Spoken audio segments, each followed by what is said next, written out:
Well, good morning, everyone. I'm Jan Irwin, Head of Education at the Ulrich. And before we get started with our program this morning, I wanted to let you know about upcoming events that you won't want to miss. This Saturday from 1 to 3 p.m., it's Family Fun Day, filled with an array of outdoor art activities and treats from Freddy's Frozen Custard. It's our first in-person program. We're excited to be able to do that, and we'll have health and safety codes in place. Everything will take place outdoors, so I hope you can join us. Then on Tuesday, April 27th at 6 p.m., we'll have Dr. Rhea Combs, who is the Director of Curatorial Affairs at the Smithsonian's National Portrait Gallery in Washington, D.C. And she will be presenting a virtual talk on the cinematic impact of Gordon Parks.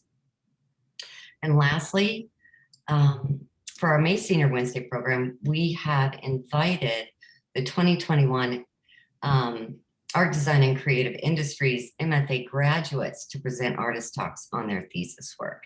And you can register for these programs on our website. Our spring exhibition, Renée Stout Ghosts, includes 6 objects from the collection of the Holmes Museum at WSU to help our audience better understand the connections that Stout's work makes to the art and traditions of both Africa and the African diaspora. All 6 objects come from the Holmes Collection, and to talk with us more about the Yoruba objects and the Holmes Collection itself is our guest this morning, Rachelle Meinecke, Director of the Lowell D. Holmes Museum of Anthropology at WSU. Rachelle teaches museum studies courses from the Anthropology department and is the coordinator for the Museum Studies Certificate Program. This program is an interdisciplinary program that prepares students for careers in museum fields and includes courses from anthropology, history, art history, and public administration. In her classes, students learn to properly handle artifacts and to conserve and preserve artifacts for display. Rachelle also teaches her students how to conceptualize, create, and produce museum exhibits. She was also on the committee that helped plan and create the Pizza Hut Museum that opened in 2018, and she continues to serve as curator of that museum. And if you haven't visited it, please do. It's extraordinary. Rachelle has numerous years in the museum field as director and curator of collections, and has also worked to develop educational programming in museums. Hi, Michelle, welcome. Thanks for joining us this morning. And I will turn it over to you. Okay, well, thank you so much for having me. I am going to go ahead and share my screen here while we get started. And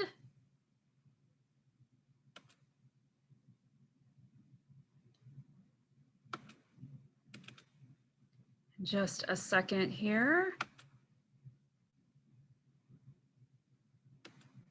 All right. So yes, thank you for inviting me today. I really do love collaborating with other institutions. I think it's really important that it's good for both of us. So we can kind of get our collection out there so more people can see the types of things that we have. We have things from all over the world. So we always love to share other cultures around the world with people. And so, and it kind of just adds something, another element to the exhibits. And so it's been really fun collaborating. And we had a graduate student that in museum studies that was able to do the research on these items, and she wrote the labels. So that was a really good experience for her as well. So what I want to do today, I am going to talk about the Yoruba people in general, just to give you a little bit of background about the culture. And then I'm going to talk about the 6 pieces that were selected for the exhibit. And then I'm going to talk about some of our other collections that we have at the museum. We have things from all over the world, so not just Africa. I am going to talk a little bit about some other African pieces, but I do want to share just about some of our other collections that we have, and then some of the things that we do and we offer for our students. So I am going to go ahead and, oh, here we go. So this is a map of the area where the Yoruba people live. They are a group of people primarily residing in the southwest region of Nigeria, but also Benin and Togo. So that pink section in the southwest part of this map is the area that they inhabit. There are over 60 million Yoruba people, and they represent over 20% of Nigeria's entire population. So this makes them one of the largest ethnic groups in Africa. Archaeological evidence shows that they have occupied the area for thousands of years as different political kingdoms, building religious and cultural centers at Ile-Ife and Oyo.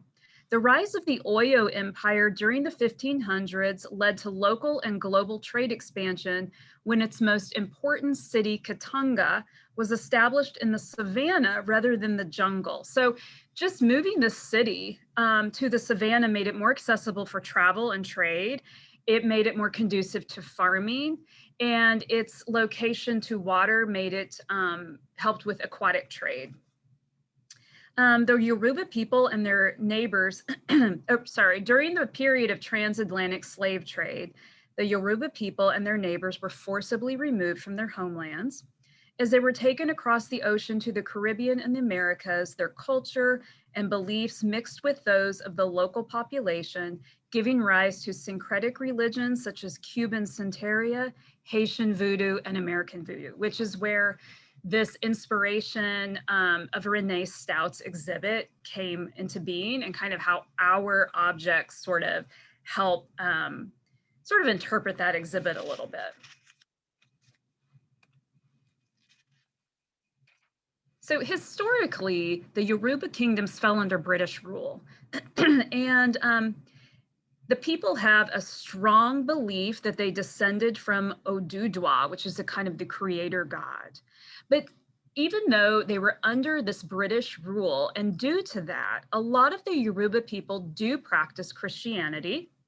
And then missionaries coming also from Islam. So there is some Christianity practice, there is some Islam practice, but a lot of them still continue with this native religion, and some of it is a combination of those. So sometimes you'll get a combination of the native religion and Catholicism or Islam, and that's typical with lots of different parts of the world.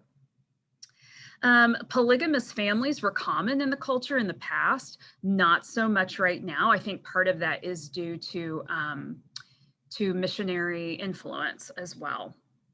Apart from everything else though, and this reason I wanted to show you this picture, just so you could kind of get an idea of the Yoruba people and what they look like, but they are famous for these traditional dances. And the most popular is called the Bada Dance, B-A-T-A. And I wanted to show you a clip of that, but I couldn't get it to quite work in my PowerPoint. So, but if you Google that, the B-A-T-A dance, you can kind of get an idea of what that's about. And it's just a really high, energetic, colorful dance involving these drums. Drums are a really important part of all of their ceremonies, as is the female singers. So it's kind of fun to watch those. And the Bada dance is strongly associated with the god of thunder, which is Shango. So next I want to talk about the 6 different pieces that are in the collection, or I'm sorry, in the exhibit. And we're going to talk about the Yoruba's worldview, their view of the spiritual realm, and how they interact with each other and their society through these beliefs. So this is the first piece, and this is one of my favorites, the Divination Bowl. And I wanted to show both of these pictures because you can see the lid lifts up on the bowl. And so you can kind of see what's on top of the picture on top of the bowl. The Yoruba believe in 3 gods, including Oloran, which is the sky god, Eshu, the divine messenger, and Ogun, which is the god of war. There's lots of other deities as well, worshipped in the different villages. These different deities, there's a lot of other spirits called Orisas or Orisha. Sometimes It's spelled with just an S. Sometimes it's an SH. Both are correct, but I'm going to call them orisas for now. But they play a role in all of the stories, and they have different responsibilities and roles in the spirit world. Oldemare is considered the chief among them as Lord of the Sky. And so this is represented in kind of the top half of this bowl. So he's the guy that's sitting on the top half. And he is representing the heavens and all things invisible, while another deity, sometimes called Igba Iwa, meaning mother, controls the bottom half that represents the earth and the known world. These two separate halves work together to encompass the entire cosmos. And it's interesting to note that not just here, but there's other cultures around the world.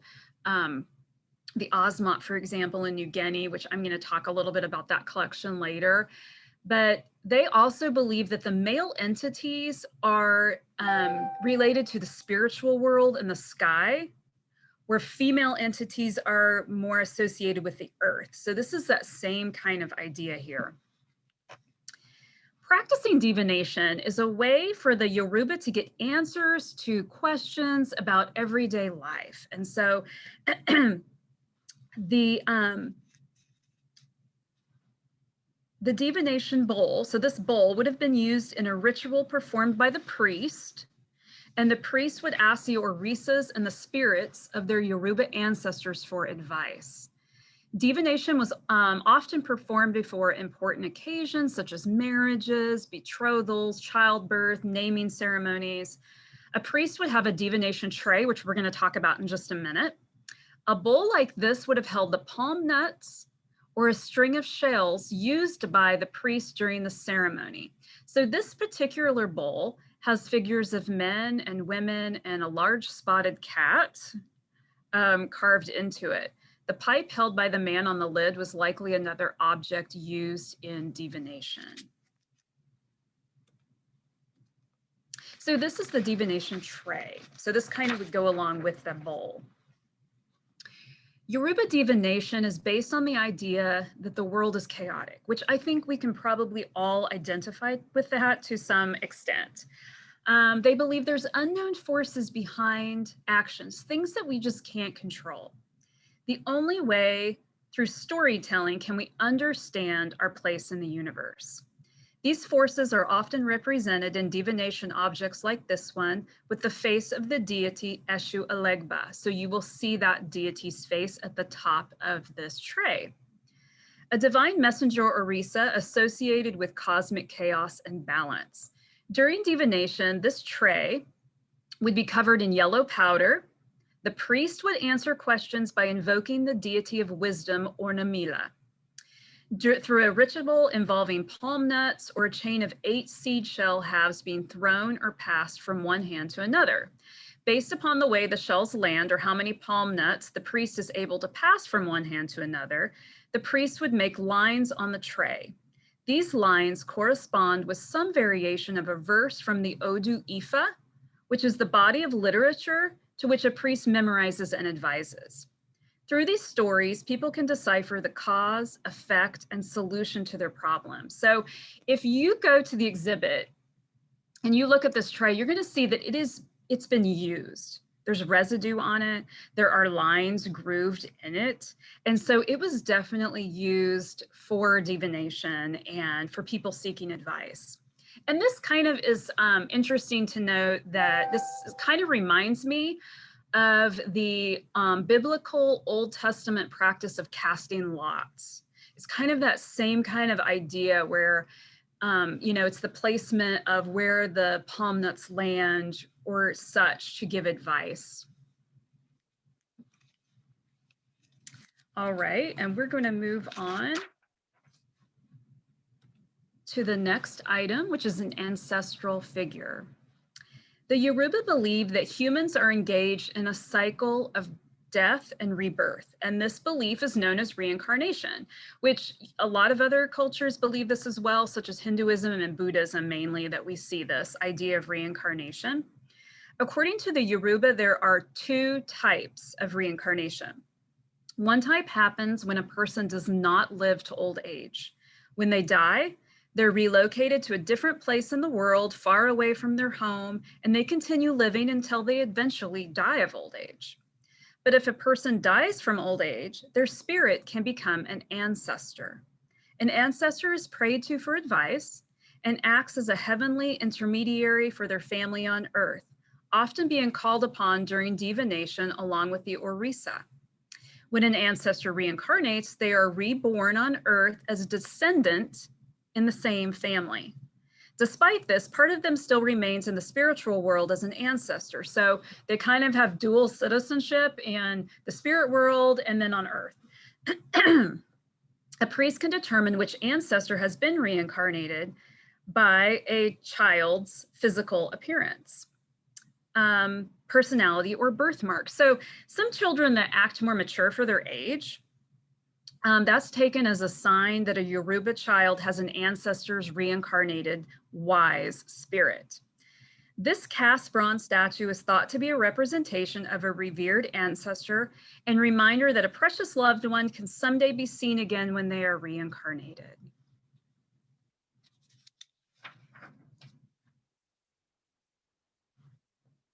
Okay, so this is the Eshu Elegba figure. We talked a little bit about Eshu Elegba when we talked about the Divination Tray. Eshu Elegba is a divine messenger between the other Orisas, humans, and malevolent entities called Ojagan. He and the Ornamila, the Orisa associated in divination because of his wisdom and intelligence, specifically keep the balance between the forces of good and evil. Eshu Elegba is often considered a trickster and a double agent, as he helps and hinders both sides to keep universal order and resolve conflict. His complex nature teaches the Yoruba about how good and evil are not two opposing forces because they actually come from the same place, which is Oldemare, which is the creator of everything. Eshu Elegba is often shown with a flute to represent his role as a mediator and instigator, as you'll see in this, this carving. And sometimes his ever-changing dual nature is reflected in art by portraying him as male and sometimes female. Eshu Elegba is also considered the keeper of rituals, such as offerings and divination. His statues are usually decorated with strings of cowrie shells, which are what those shells are hanging down from his neck.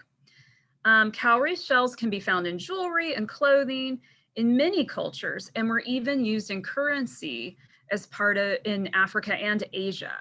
And so this gives them some symbolic value.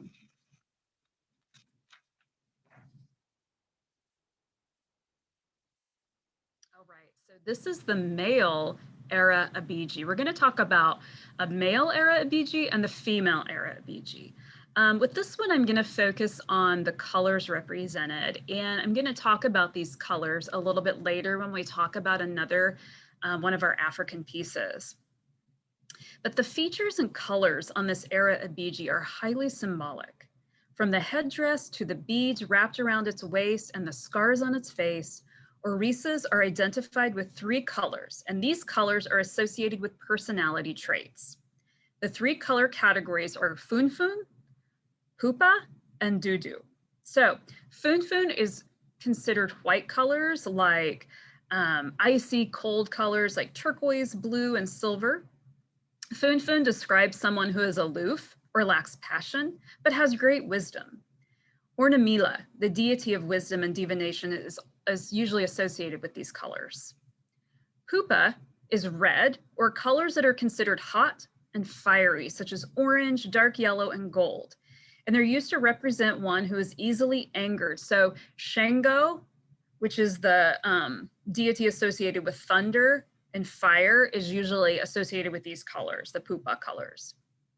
Dudu is black, or other colors associated with death, tranquility, and pragmatism, such as browns and blues and purples and grays.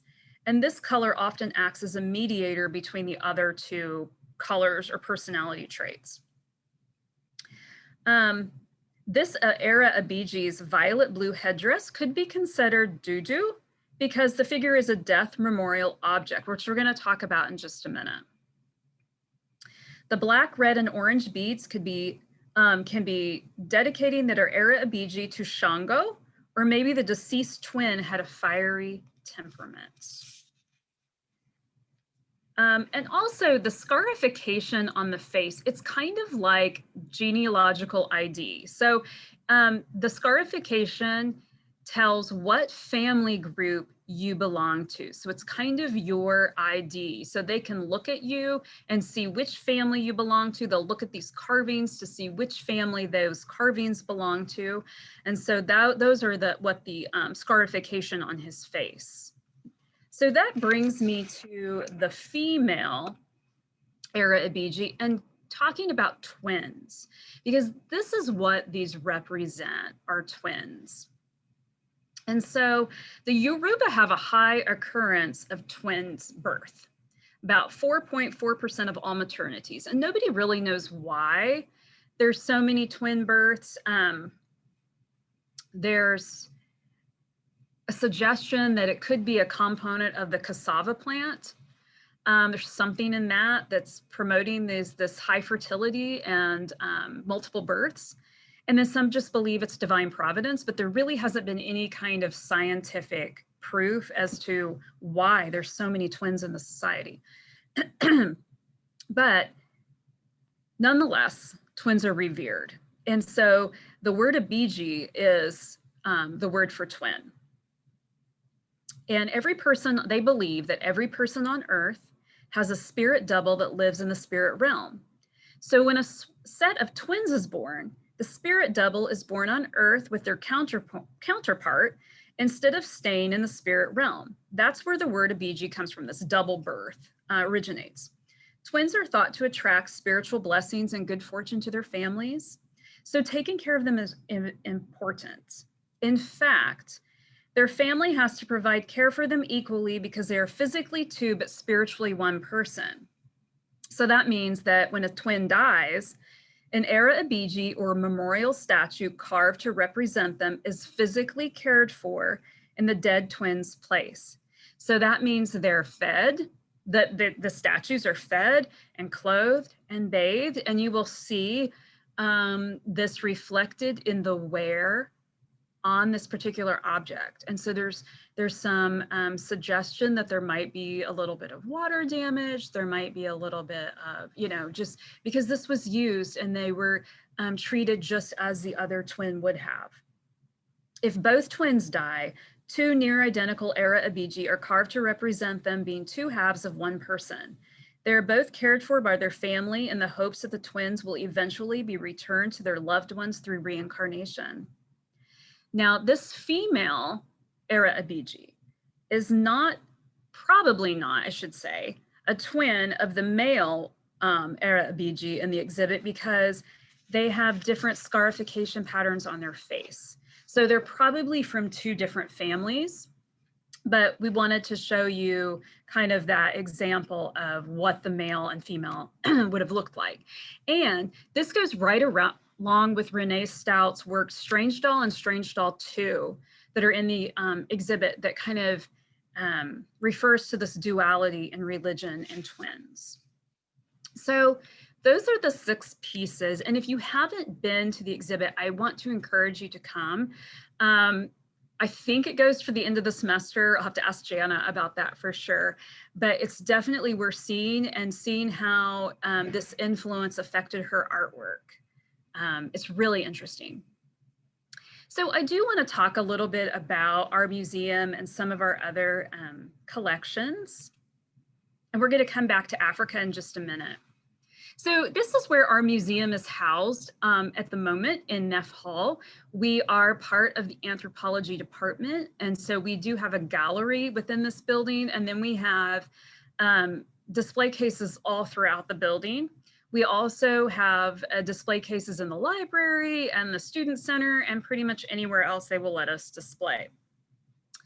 But the museum was started in the mid-1960s by Lowell Holmes, and then it was called the Museum of Man, and it was housed in McKinley Hall. And Dr. Holmes started it, he was a cultural anthropologist that did his fieldwork in Samoa. And so it was the idea of bringing in objects related to the cultures that he was talking about. And it just gave students that tangible connection between what they're learning about and what they're seeing in these objects. And then he thought, you know, it would be great if students could learn how to take care of these objects, if they could learn how to do research, how to interpret them, how to exhibit them. And so he started the museum pretty much with his own money in the mid-1960s and started it as a teaching museum. And we still continue that mission today. It was changed, the name was changed to the Lowell D. Holmes Museum of Anthropology in the mid-90s when Dr. Holmes retired.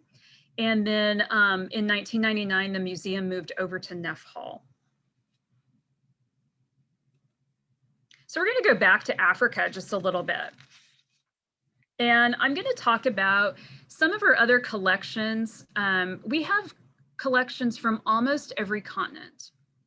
And so I wanted to just bring a few items to show you. We have a large collection of objects. We have a small exhibit space, but we have an incredible amount in our storage. So really interesting things. On the left, this is a fetish shirt. It's from Benin, which Benin is part of the area that the Yoruba live in and they inhabit. I don't know for sure if this is Yoruba, but it certainly could be.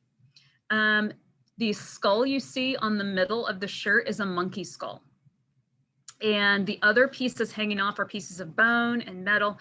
And what this was used for was it was good luck in a hunting expedition. So this is a hunting shirt. So the men would wear this as they went out on their hunts. They would have a ceremony before, possibly invoking help from the ancestors and good luck in hunting. And these monkey skulls were also used in some of the religious ceremonies that the Yoruba and used in voodoo. So it very likely could have been a Yoruba shirt. Now you will see this shirt has been used. It's dirty, it has sweat stains on it, and that's what gives it character. That's what makes it even more interesting. And so we in the museum, we do preventative conservation. So we are keeping our items stable and protecting them from deteriorating anymore. We did not clean this object, partly because we may have done more damage to it had we tried to clean it. So we've left it as is. So sweat stains and all, there it is, but it's a really interesting object. So the picture in the middle is some Maasai necklaces, beaded necklaces. The Maasai people are from Kenya primarily, and they are on the eastern side of Africa. So the Yoruba are the southwest, Kenya's on the east, but they have very similar ideas on colors and symbols. And that's what I wanted to bring this up to you because even though they're on, pretty far apart, there's still some similar ideals here and the colors are very similar. So the Maasai people make these necklaces to wear and it represents something about themselves. So if you see these necklaces and you understand what the colors mean, it's going to tell you a little bit about that person. So for the black beads, that means the peoples and struggles they must endure. Red is blood, bravery, and unity. White is health, peace, and purity. Yellow is sun, fertility, and growth. Blue is energy and the color of the sky. Orange is warmth, generosity, and friendship. So maybe some similarities to the Yoruba and their belief on colors, but also a little bit different. And then on the right, the mask is from the Ivory Coast. And this mask is used in ancestor worship rituals. So a lot of cultures, not just in Africa, but other parts of the world, worship their deceased ancestors and call upon them to help make decisions, marry the right person, have prosperity in their life, that sort of thing. So this is that idea of ancestor worship and calling upon the ancestors for help, such as what the Yoruba believe, is really a cross-cultural ideal. And so certainly in other parts of Africa as well. And we have a lot of masks that have to do with ancestor worship and sort of just funerary rituals.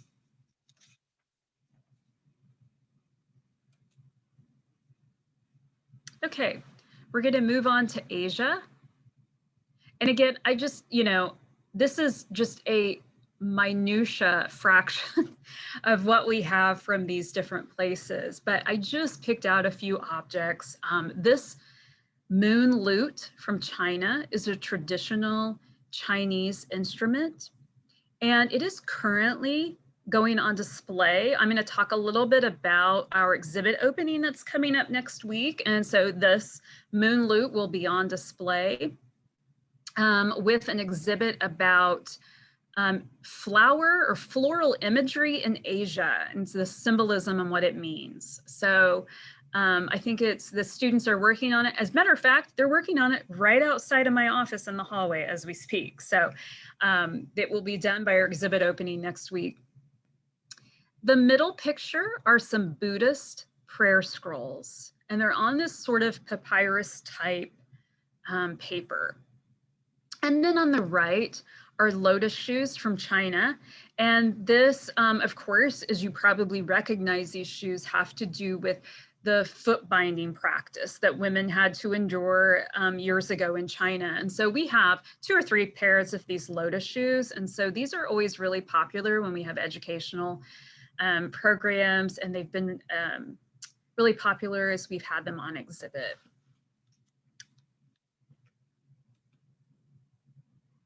All right, so we have also what we call Oceania. And so we consider that New Guinea, Philippines, Australia, New Zealand, kind of that area, as we call Oceania. We have a large oceanic collection. Part of it is due to cultural anthropologists that did field work there, such as Dr. Billings, Dottie Billings years ago, and of course, Dr. Holmes. Did a lot of field work in New Guinea and Samoa and those places. But our largest collection, which I want to talk about briefly, which is represented in the left picture, which are some shields, and then the middle picture of the drum. And this is our Osmot collection. The Osmot people live in the southwest part of New Guinea, the island of New Guinea. They're actually under political ownership of or rule of Indonesia, but they're on the island of New Guinea, so I just tend to say they're from New Guinea. It's a little easier. But we were able to acquire these objects from the generosity of Paula and Barry Downing. And if you're not familiar with the Downings, they are wealthy philanthropists that live in Wichita, or from Wichita. And they have funded a lot of educational entities and programming around the city. If you've been to the Sedgwick County Zoo and you've gone to see the gorillas, you've been to the Downing Gorilla exhibit. They funded that exhibit.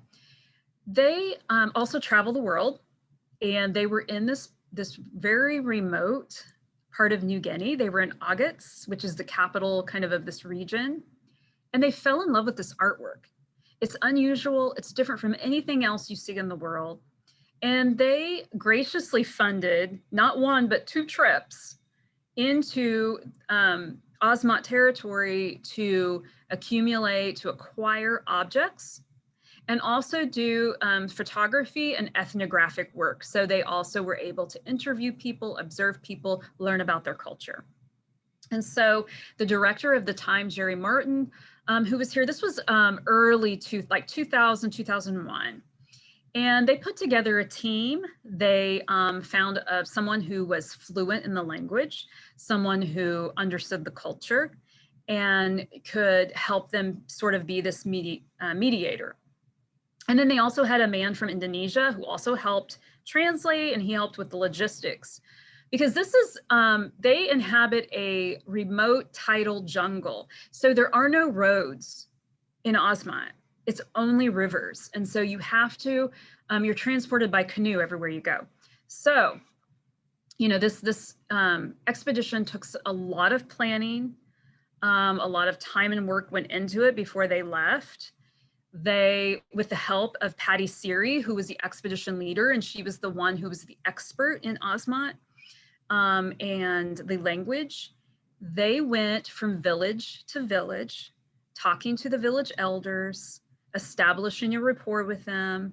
They took tobacco, they took food, money, and they made their intentions perfectly clear. And they wanted to acquire objects that were traditional, objects that were made in traditional ways.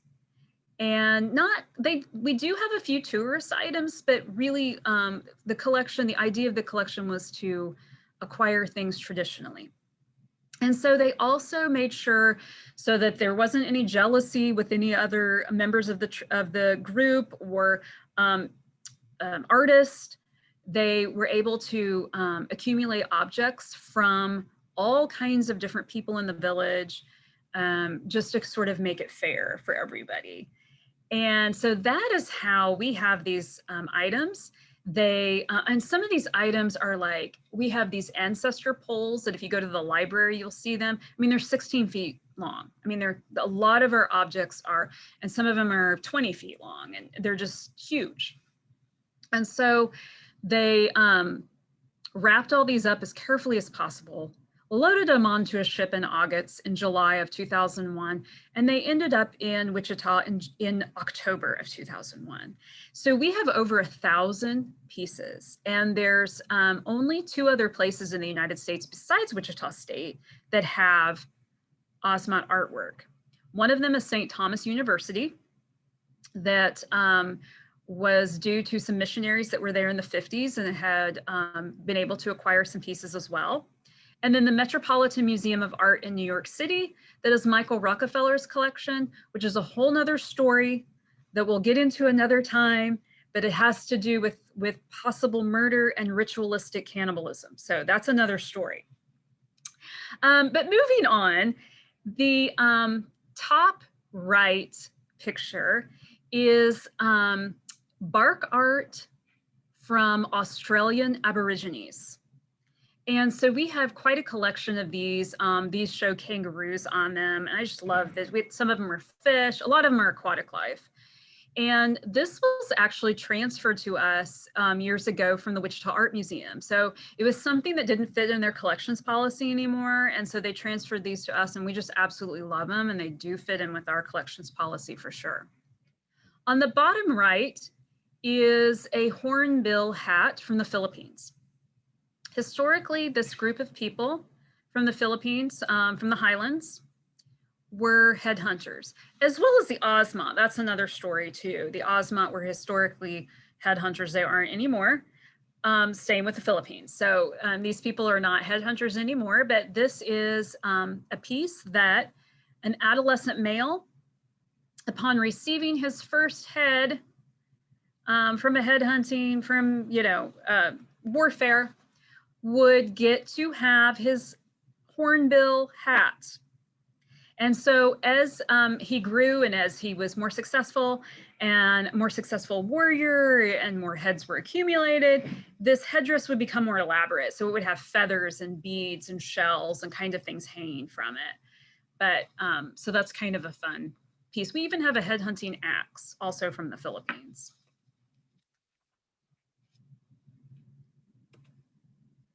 So moving on to Mexico, and I would add Central America in this as well. We have a headdress on the left. This is from Peru, and it is absolutely gorgeous and full of brightly colored parrot feathers. The middle is a huipil from Guatemala, and we have a large collection of textiles from Guatemala that were ancestral Mayans, and also Mexico and South America as well. So it's always, and we have some of these, I have a student right now working on an exhibit about Guatemala, and so she's talking a lot about the weaving techniques. So this is something too that, our museum is a teaching museum, but it's a research museum as well. And so anytime students can use our objects in research, that's great. And it just adds a little more understanding for them as well. On the right is a retablo from Mexico. And we have some of these on display as well.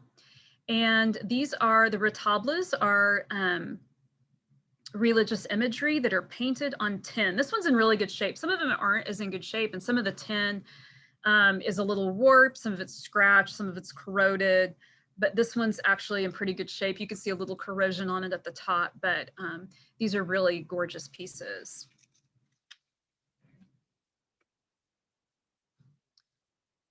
Our American Southwest and Mesoamerican pottery collection. We had an archaeologist here.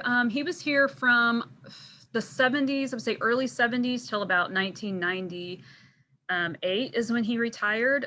Dr. Arthur Rohn, some of you might be familiar with his name. He did his field work in the American Southwest, primarily at Mesa Verde in the Four Corners area.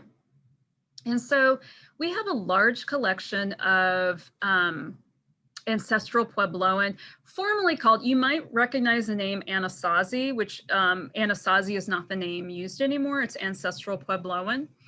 And so we have pieces we have early Hohokam pieces from like 800 AD up through our Pueblo pieces that are a little bit more modern. So many years of pottery represented. And kind of through him and through some of his contacts, the John Morgan was a collector of Pueblo pottery. And so the Pueblos mostly reside in New Mexico, with the exception of Hopi in Arizona.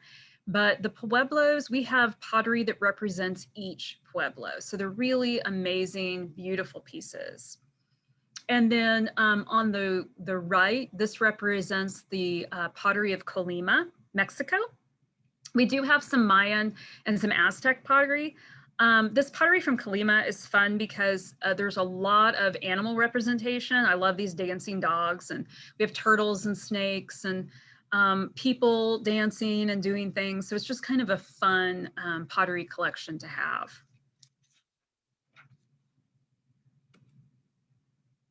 And then that brings us to North America, which we also consider, I mean, obviously Mexico and North America, but this is primarily talking about Plains Native Americans, which we have. We have our archaeological collections also fall under the museum. However, our archaeologists take care of those items for us. So like anything to do with lithics, arrowheads, things like that are primarily in their labs, but we do have these Plains moccasins. The two middle pieces are Hopi, have a Hopi rattle, gourd rattle and kachina, and then the other piece is a tobacco bag, a Plains tobacco bag. So we have items from the Pacific Northwest, Tlingit and Latilco, or sorry, Latilco's Mexico, but Tlingit, pieces and Inuit pieces as well. So a really nice representation of lots of different indigenous people. All right, so we're going to move on a little bit, and I'm not going to talk about this too much. Jana did mention it, the Pizza Hut Museum, that I was on the committee that helped plan and create the museum, which was a lot of fun. It was a great project. It was really fun working with, getting to meet Dan Carney and Gayla, his wife. So they were so great in telling us stories, and they donated over 300 artifacts to the museum. And then we've had other artifacts as well from franchisees, from Pizza Hut corporate, and just people that maybe had worked at Pizza Hut along the way. So it was fun putting all of this together.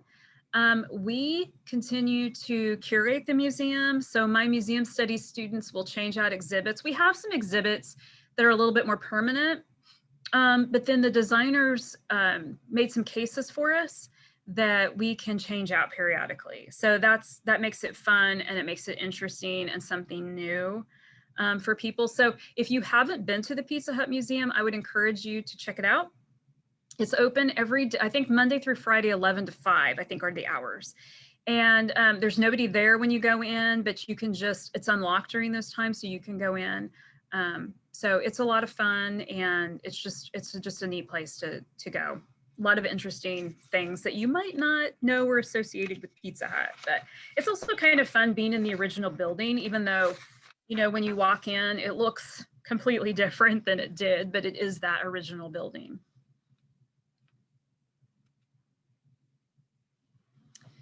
So we do continue the mission that Dr. Holmes started at the very beginning of the museum, of having this be a teaching museum. Sometimes it's difficult. We're running this as a museum, trying to have programming and things as well. So sometimes it's hard to find that balance between teaching and running things like a museum should be run. Part of that challenge is because my staff are all students. So that means I have a very part-time, very temporary staff. So I love working with the students. I've had great students. I've been very fortunate. But it's challenging when you get some really good people in there and then they graduate and move on. And so that makes it tough. It makes it hard to plan long-term. So but we really do try to focus on teaching them and preparing them for museum work in the future. And so what makes our museum so unique is that students actually get to do all these kinds of different things that they would be doing in a museum field somewhere down the road, but they get to try different things. So they get to learn how to do the paperwork. My registrar is a graduate student, and so she handles all the paperwork, all the incoming loans, outgoing loans. She helps manage volunteers. I mean, these are all such great skills to be learning.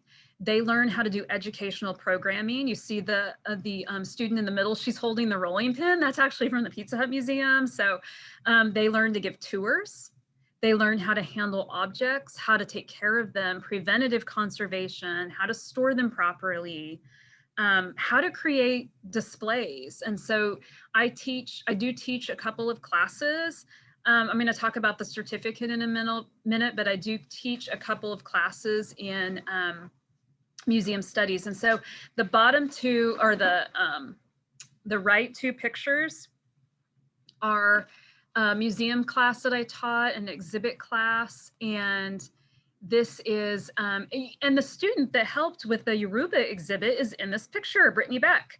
She's on the front row. She's one of the girls bending over. She's on the left, all in black. So she's the one that helped with the Yoruba exhibit. So, but they get to work on an exhibit and then have an exhibit opening at the end of the semester. So it's just fun to see all of that hard work come about.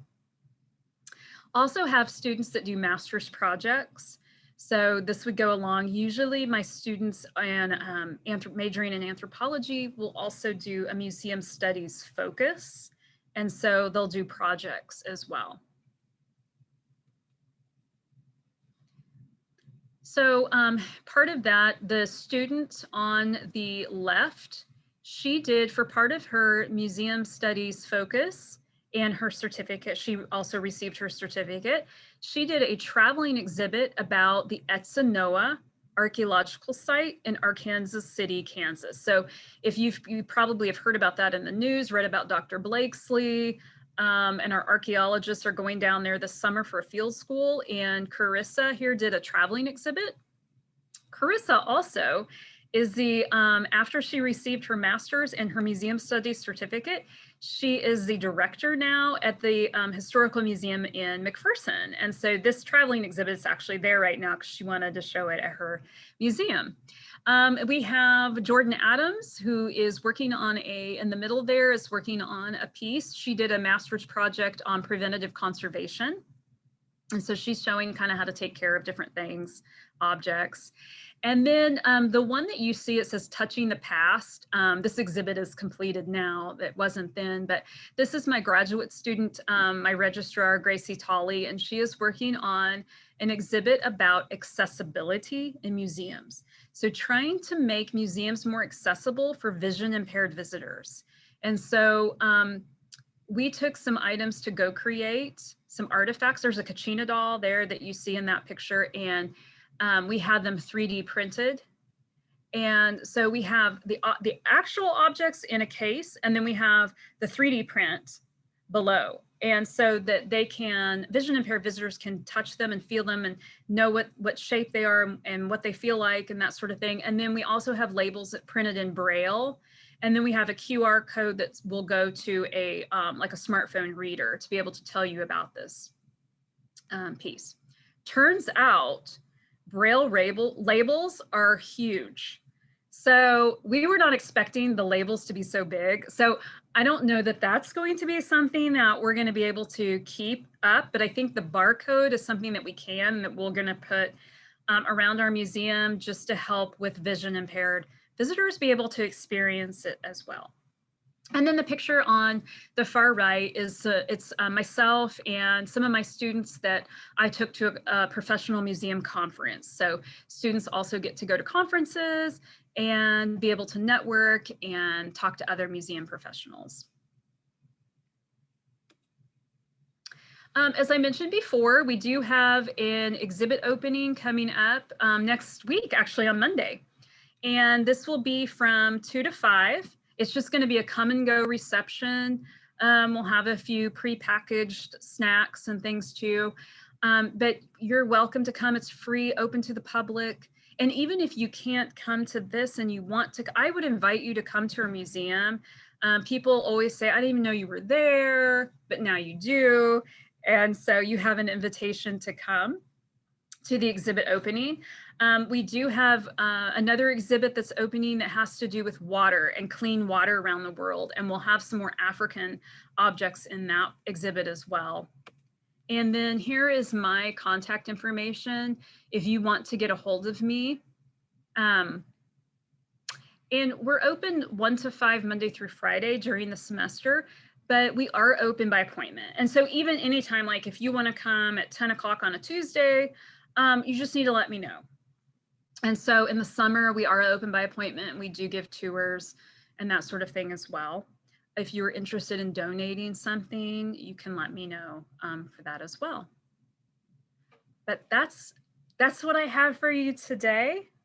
So I don't know if there are any questions or. Thank you, Rachelle. As everyone who's attended our Senior Wednesday programs know, I'm gonna give everybody the opportunity to join us in person because we like to gather. And it'll take me a minute, as you all know. It's one by one. I still wish Zoom would fix that, a single button to bring everyone in. In the meantime, Rachelle, we do have Don Rogas has added a couple of questions to the chat box. And his first question is, are the figures carved stone? And he's talking about the Yoruba objects or some kind of casting. Yeah, so there are bronze casting, but most of the pieces you saw were wood. Those were wooden objects. So a lot of the pieces that we have from Africa are carved wooden objects. There are some metal, but not many stone objects. And his second question is there a predisposition for Yoruba twins to be either identical or fraternal? That I don't know. I'm not sure. The material, the information I saw was just talking about the high occurrence of twins in general, and it wasn't really talked about identical or fraternal. I think they're treated the same regardless, but I don't know the statistics on that. Hi, Don. Hello. Nice to see you this morning. Good to see you. And no snow on the ground. Yes, spring is back. That was a short winter. It was. Hey, Leslie. Hi. Hey, Rachelle. You are so impressive, and the work you do. I just want everyone to know how grateful we are to have Rachelle as a colleague and that museum. And we're going to do more and more together if she will allow us. If this experience was a good one. We're really fortunate. What a wonderful talk. Thank you so much. Yeah, I second that. Well, thank you for having me. And like I said, we love collaborating. And so, yeah, so we would love to do it again in the near future. Rachelle, I have a question for you. This is Ksenia. I guess I'm curious, you have such a wide array of objects from so many different cultures at the Holmes Museum. How do you help your students figure out how to do research on them, especially when I think, you know, it seems like a number of objects come either from time periods or cultures where you're not necessarily looking at written sources, you know, and your students likely don't have the linguistic access to, you know, do in-person interviews and whatnot. Like, how do you research things in your collection? Yeah, that's a good question. And, you know, and I have worked in the past at a historical museum. And so it is a little bit more focused. Like if you're at a historical museum, you've got maybe a town you're learning about or certain time periods. But here we have things from all over the world. And some of our objects have some great provenance with them, and we have stories and we have directions to go. Other times, zero. You know, it's just like there's just not much there. And it does make research challenging. And I have students that are they love puzzles and mysteries. And so they are the ones I usually put on that. Other people get really frustrated with it. So we do, we have a pretty extensive library here as well. And so the first thing we do is go to that library. We have actually in my office here. And then also, of course, in ABLA library, but we will go to those sources first just to get some ideas and kind of get a direction on where to go. And sometimes finding things about a particular piece can be really challenging. And that's when we will have them do research on the culture itself. And sometimes while researching that culture, that kind of leads us to other avenues to try to find, you know, with the artwork or significance or things like that. But in some cases, the research takes some time. It can be very time consuming and requires a lot of patience.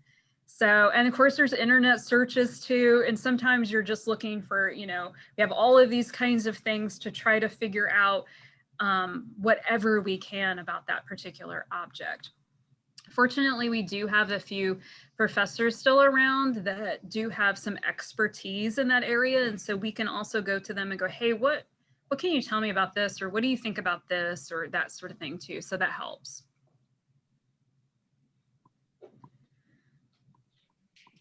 Is it fair to say that the collection was mostly built by the research interests of the faculty in the department over the years, or is it even broader than that? Well, that's how it started for sure. So, you know, it started with Dr. Holmes' work in Samoa, in Africa, and then it grew Dr. Billings from New Guinea. And that's definitely how it started, but then it grew from there. And so we did have professors that did field work in Asia. And so those kinds of, you know, they would bring pieces back. But then as people sort of found out more about us and what we did, then we'd have other people start to donate. And interestingly enough, a lot of our African collection came from the Ulrich. So this happens in museums quite often. I know with the Ulrich, probably about, I don't know, maybe 30 years ago, the Ulrich changed their mission statement and collections policy. So they changed their mission statement to collect, or to collect from, I'm probably not wording it right, but from living artists, modern art. And so there were things in the collection that just didn't fit that mission or collections policy anymore. And so, and a lot of that was those African objects. And so those were transferred to us. The same with those Aboriginal bark art from the Wichita Art Museum, same thing. I mean, sometimes you go through your collection and nobody has enough storage space as it is. And so sometimes you go, well, this doesn't really fit our collection. So we're going to transfer this to a museum where it does. And so that's where we got that collection. So that happens too in museums a lot. And how many objects are in the Holmes collection? We have over 8,000 objects. Wow. Yeah. Wow. Do you guys? Rachelle, Oh, oops. no, go ahead. Go ahead, Donald. Yeah, this is Donald. In your collection and the objects that you show, we Westerners here can obviously see the art and the artistic factor in the pieces, but you can speak on any culture here that you're familiar with and would like to speak on. Do they create art for art's sake, or is most of this art created to use as icons and to use in festivals or religious ceremonies and such? Well, without getting into the mind of the artist itself, but let's look at the Osmot art, for example. That was used mainly for ceremonial and religious purposes. So the Osmot were traditionally, historically headhunters. And so a lot of the artwork was made to go around rituals and ceremonies involved in headhunting. And as a matter of fact, the Indonesian government, when they outlawed headhunting, wanted to do away with all of their artwork. And interesting, the missionaries that were there at the time were sort of this liaison between the Osmot people and the Indonesians, and they saw the aesthetic quality of the art and said, no, they need to, there are people in the culture that was their identity as being these carvers and these artists. And so I kind of feel like it's probably dual. So they probably felt a pride in the aesthetic quality and the value of it, but also it was more of this ritual aspect, no separation of church and state here. I mean, it was all the spiritual component was part of everyday life. And so I just thought it was interesting that the missionaries, they're one that were trying to preserve this art. And so, and certainly I would say Native Americans as well. I mean, if you look at pottery in the Southwest, I mean, that was utilitarian, but it was also beautiful. I mean, they worked so hard at learning how to paint on the pottery, even the ancestral Puebloans. So I think there was certainly a pride in that aesthetic quality, but they also used it. It was utilitarian. But then we see that shift when people started to come and buy it for tourists, and so then they were creating it more for tourists. So it was more for that art's sake, I guess, than ceremonial. So I think there's probably a little bit of both, but I think for a lot of them, it is more of a ceremonial and spiritual aspect. And that's probably changed some now, because a lot of them do make things for tourists as well. Yeah, I would think it depends a lot on leisure time, whether a society or culture has actual leisure time to create art or disposable income, those kind of things. Otherwise, you're going to do things that have a practical application. Right. Thanks, Don. Hi, Ruth Ann. Do you have a question? Oh, she's gone. So brief. Oh no, did I leave? Oh, well, we can hear you. Well, okay. No, I didn't have a question. I just was sharing my colorful flowered shirt in some response to some of the things Rachelle shared today. And no, enjoying it. We're on the road to Oklahoma City. So that's it. Yeah, don't tell my whole story. Scott says, don't tell my whole story. Well, you two drive carefully, and I'm so glad you tuned in from the car. That's excellent. Linda Dahl, who is, I think, our institutional memory of the Ulrich, comments that she well remembers an Ulrich contemporary art exhibition in collaboration with the Holmes Asmat objects as an exciting event with a procession of drums. I don't think that was before my time, but yeah, we've collaborated a number of times in the past.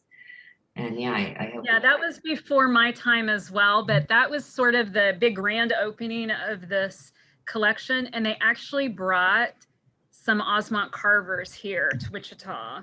Wow. and drummers. And Oh. yeah, it was quite an ordeal. And I wish I could have seen, I think there's recordings of it somewhere, but that would have just been amazing. But Oh, we need to locate those recordings. yeah, we probably have them here somewhere, but yeah. Yeah, I'd love to see those. I would love to. Does- Rachelle, go Oh. ahead, Jen. No, go ahead, Ksenia. Oh, do you guys have any plans to digitize your collection or like to make it more accessible to researchers Yes. beyond Wichita? Yes.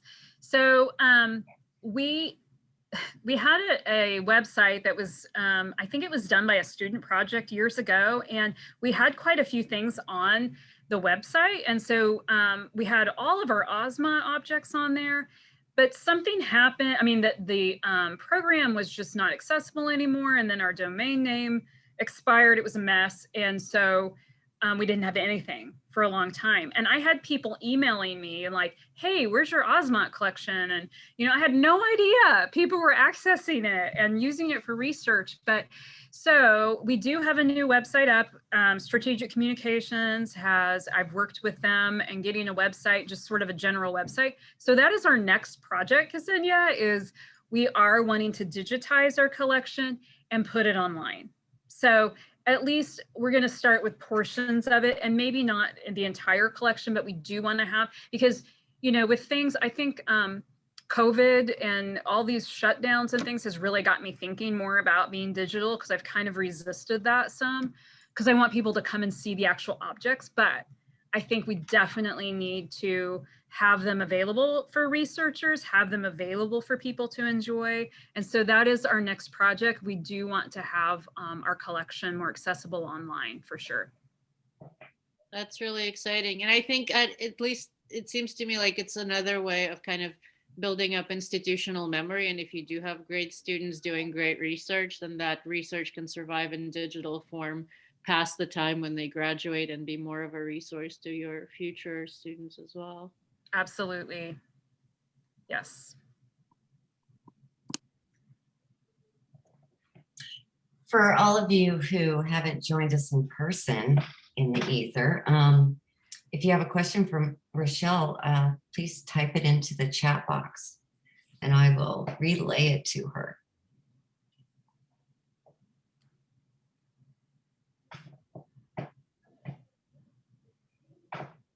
And I just want to invite everybody, if you haven't been to the museum, come check us out. We are in the middle of campus, so there's not a super close parking lot, but it's a really good time to find parking right now, because as it is maybe next year, I don't know, or if you want to come and visit in the summer, just let me know and we can arrange that.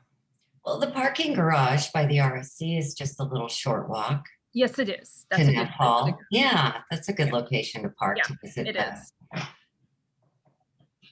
And while you're at it, you can stop by the Ulrich. Right in the middle. Parking garage is in the middle. Yeah. You can even use our Ulrich reserve parking and then take a short walk over to the Holmes. Yeah, that'd be perfect.